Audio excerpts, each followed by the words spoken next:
Faith requires consistent loyalty and uprightness. If God has professed anything in our lives, it will come to pass.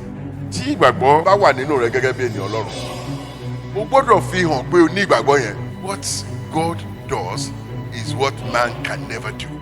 If your relationship with God is insufficient, you cannot get sufficient answer. Èrè mi ń bọ̀ kankan láti fi fún olúkálùkù gẹ́gẹ́ bí iṣẹ́ ọwọ́ rẹ̀ yóò ti rí.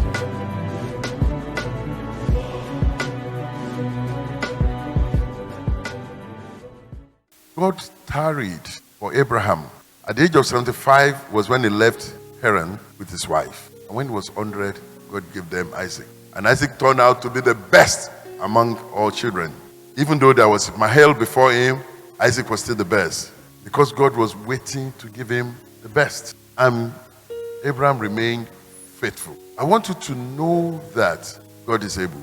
But you remember that even Abraham was not really listening to God because he wanted him to give him that child. He listened to God because God said, go, and he left.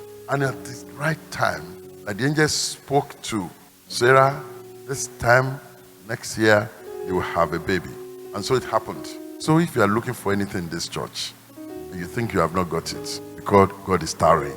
And it is the work of devil to come into your heart and say, well, all the things I've been looking for, I never got it, so I'm going to get out of this boat.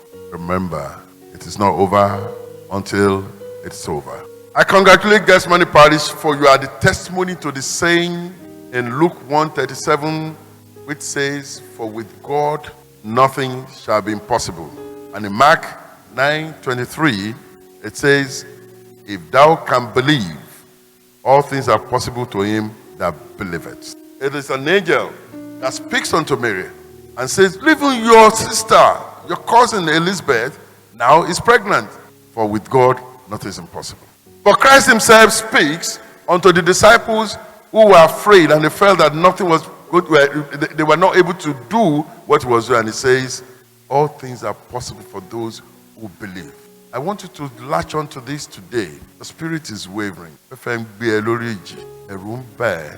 remember, Christ speaks unto the leader of the synagogue who came to him that his child was sick and ill. And in Mark 5:36, Jesus said, be not afraid, only believe. Today, so many people have lost faith because they are afraid. We know that we face obstacles, but we are rejoicing in the Lord because we are more confident of more possibilities. And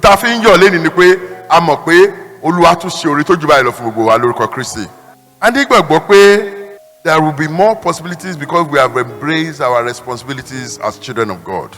And for being responsible, possibilities will come your way in Jesus' name. We know we have faced obstacles and challenges, but we remain firm. We have almost lost hope, but we refuse to cave in. And there are rebellion from unexpected quarters.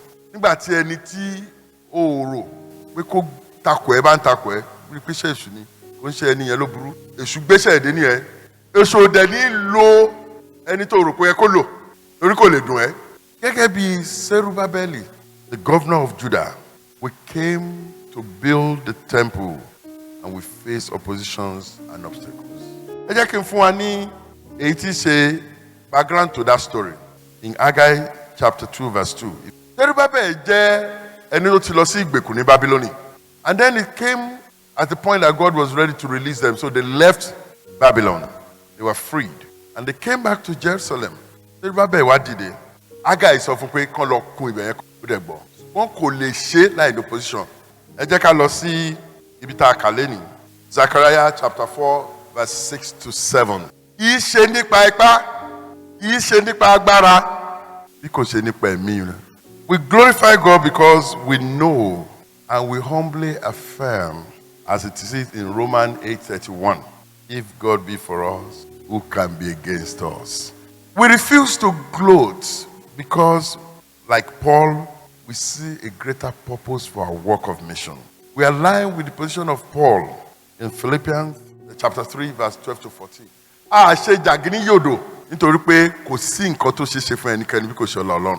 are looking at greater calling, like Paul, tell you that we are not there yet. Tomorrow mo fẹ́ kẹ́ wo ti Philippians 3:12 yẹn sọ.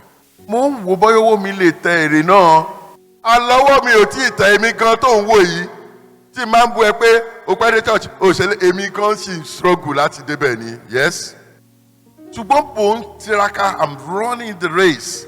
Má dúró eré ìje tó ń sáyì. Èmi pàápàá ò tí ì débẹ̀. So gbogbo ohun tó fẹ́ dí mi lọ́wọ́ ni mò ń gbá kúrò. Ó ti kìlọ̀ fojú mi kó má wo ohun ayé mọ́. Mo kìlọ̀ fọwọ́ mi kó má wá ayé mọ́ ya. Mo kìlọ̀ fẹsẹ̀ mi kó má yẹ lọ́nà iye. Ohun ayé ń kúrò wájú ẹ̀. Má wá ayé mọ́ ya. Wá ayé mọ́ ya ni pé kó o rò pé o jẹ́ pàtàkì. Wọ́n gbọ́dọ̀ wá bẹ̀ mí ni. Ta ló ń bẹ̀? Ohun tí èmi ń ṣe tí ò yé wọ ni mo fẹ́ sọ fún ẹ yìí. Paul lẹ́ ń ṣe. Mo ń gbàgbé gbogbo àwọn tó wà lẹ́yìn. Ó kàn lè rántí kó lè help ẹ bọ̀ mi ò wò mọ́. Mo wá ń wo ohun tó wà wájú. Ṣé mo sọ fẹ́ pé mi ò wo ayé? Mi ò dẹ̀ wáyé mọ́yà. Mi ì dẹ̀ fẹ́ kẹsẹ̀ bí yẹ̀ lọ́nà yìí. Tó o bá fẹ́ kí ẹsẹ̀ yẹ̀ ní ọ̀nà ìyè, ohun tó ti kọjá tó jẹ́ rubbish, absolute rubbish and nonsense. Forget it, move. Turn a new leaf. Start a new life. Ìjọra ẹni lójú ni ò jẹ́ kí ọ̀pọ̀lọpọ̀ ní ìgbéga nílé ayé yìí. Ohun tó da Nàìjíríà dúró náà dẹ̀ ni ẹ. That cannot happen to me. Ìwọ tó lè sọ̀rọ̀ lẹ́ni kó má dàrọ̀ ọ̀la. Ọlọ́run fún rẹ̀ sórí tí wọ́n tá ń wọra ká tẹ̀ ti pé ká ní èrò yẹn pé àti pé. 1 Corinthians 10:12 ní ẹni tó dúró kó ṣọ́ra kó má bàa ṣubú. Àwọn èèyàn kan wà bó ṣe ń ṣe nǹkan báyìí. Wọ́n á máa tiẹ̀ kán lè tiẹ̀ ṣubú tó bá rí ipò gíga téèyàn wà ń bẹ̀ bóyá wọ́n fi jẹ general evangelist general kìíní kan. Àwọn tó tẹ̀lé yẹn wọ́n wá kó tètè kúrò kán lè gbapò yẹn. Bó ṣe ń take wrong step tó ń ṣubú báyìí náà ń jẹ́ ṣubú ẹ̀ lọ. Wọ́n ò dẹ̀ ní sọ fún má rí bẹ́ẹ̀. Wọ́n fẹ́ kẹ́ take note nǹkan méjì yìí. Colossians 3:23-24 ibi tí mo fẹ́ parí ọ̀rọ̀ yẹn sí nìyẹn. Ohunkóhun tó bá ń ṣe fi tọkàntọkàn ṣe.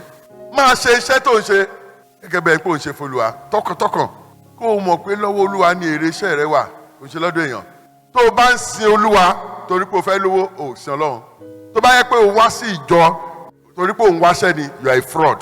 Ìjọ tó bá ti rú iṣẹ́ yẹn wà máa sá lọ. Tó bá ń sin Ọlọ́run tó bá premise sísẹ pé Olúwa mo fẹ́ sin ẹ̀ torí pé mo kàn sẹ́fẹ̀ bímọ ni you are a fraud. O nífẹ̀ẹ́ Ọlọ́run. Sin Ọlọ́run, don't expect anything torí pé o máa fẹ́ lérè. I never expected anything from God. The only thing tí mo fẹ́ lọ́dọ̀ Ọlọ́run náà ni pé kémi kó lè máa gbélé Olúwa ní ọjọ́ ayé mi gbogbo.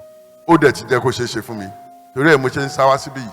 James 1:4-1 wá sọ pé nítorí náà fún ẹni tó bá mọ rere láti ṣe tí kò ṣe ẹ̀ṣẹ̀ ni fún un. Shalom. I believe you've been greatly blessed through today's message. And I would like to invite you to join us at Christ Arrival International Church, Guestmany Parish, every Sunday at 9 a.m. for our Glorious Day service. We are located off Ibadan-Oyo Expressway. I would like to see you around and I'll be glad to welcome you. God bless you as you come. Shalom. Orí òkè tó lọ́rùn ti gbàdúrà, Gẹ́símánì lọ́rùn ti gbàdúrà.